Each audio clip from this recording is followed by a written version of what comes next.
What did you know about Bad Boy messing with Southside Crips back then? Like, what were you hearing?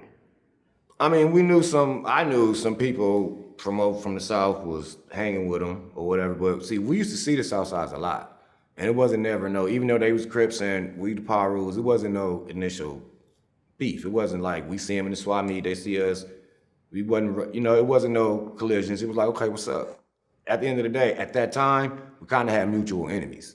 So we wasn't really, and they way over there, and we, you know what I mean? The only rival the mob had with Southsides before Death Row is that they was Crips, we was Blood. It is what it is. We run into each other, that's what it was. It didn't have nothing to do with this situation, was a music situation. It wasn't no issue, so when the shit happened at the mall, it kind of threw us for a loop.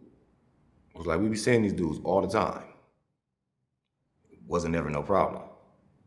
Then this is when this incident happened at the mall. Now it's bigger than that. Trevon got his shit snatched, or they tried to snatch his shit. He fought, he got his chain back. Now we got a problem. These cats done crossed the line. They done got at one of the homies. And who was it that jumped Trevon? Baby Lane. From what I heard, the homies was in there getting shopping. They seen, they kind of rushed him in Foot Locker, tried to corner him, right? It was two of the homies, it was 3 or 4 of them. It was another one of the homies that wasn't in the store. So they tried to get him, and then we found out that Puffy allegedly offered him $10,000 for a Death Row chain. He wanted to put one in the Bad Boy video. They didn't get no chain though. So one thing, not saying that they can't, but at least for my neighborhood, most of us can fight.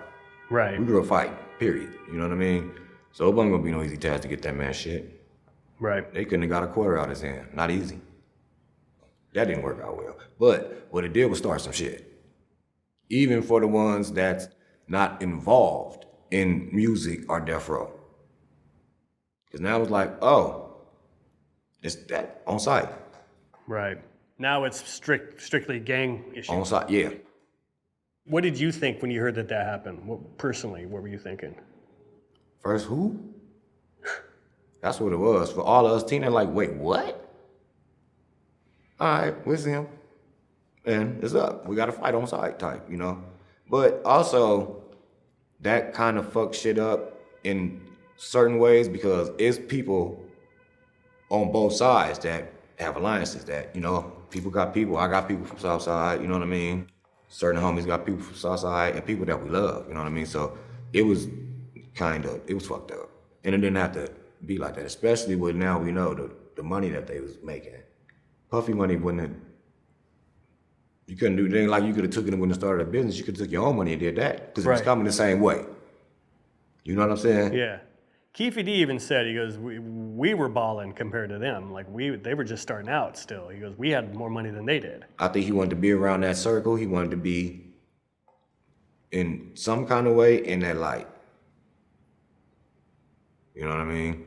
Now shit, with all these allegations on Puffy, ain't no fucking telling what they was doing and talking about. And what do you think was in it? Why was Puffy wanting to get with Southside? Was it protection? That and to kind of, from a man's point, be messy.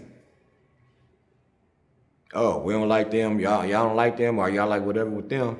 Let me align myself with these dudes. So he knew they was a big name out there too. So I don't even think it was more about the protection, it was about the reputation. And just a way to kind of mess with Death Row even. They know there was some niggas over there that's with everything we all with, you know what I mean? And they knew he had this big ass huge name, this big huge persona, and they can party it up and, Did Trey and Orlando Anderson ever have a beef before the Lakewood incident? It was just random? Didn't even know him. Wow. And then what was it decided after that? Was it kind of a next time we see them or? Yeah. Fucking them up. Hey, can we catch him in that swap meet? It's on. Were you aware of Orlando Anderson having any kind of a reputation before? Yeah. What was Orlando Anderson's reputation? Oh, he was a gangster. I'm not here to lie on nobody. He wasn't no bitch at all. He wasn't no punk. He went to high school. Him and one of my cousins was pretty cool. He wasn't no punk. he's with the business. And everybody's sitting there talking about, oh, he's just doing it for the money. No, this is something Baby Lane do. He's a gangbanger. He's with it. He's not the young cat, and give him credit. He was with it. And what was he like that you knew of? Reputation like a lightweight bully, but not even, he'd fight anybody, you know what I mean? He gonna shoot whatever. But kind of like Brash Big Mouth, you know what I mean? And rightfully so. Everybody around him was having money. He the younger, like I was the youngest. He's maybe 3 or 4 years older than me though, but he had it good. And he was known. And I got Crip family from other neighborhoods in Compton that, they all liked him. There's conspiracy theorists out there that try and say that like the Lakewood Mall incident never happened. That's just why they conspiracy theorists. Right. Did you hear anything back then about there being any kind of a contract out on Suge and Tupac? No, I just knew that it was allegedly a contract for the Death Row chain. Right, the bounty. Yeah. Yeah, Suge, after Tupac was killed, Suge supposedly told someone that he knew of like 3 contracts that were out on his life. It came out after, but yeah. But back then you had... But not around the time the chain shit happened, no.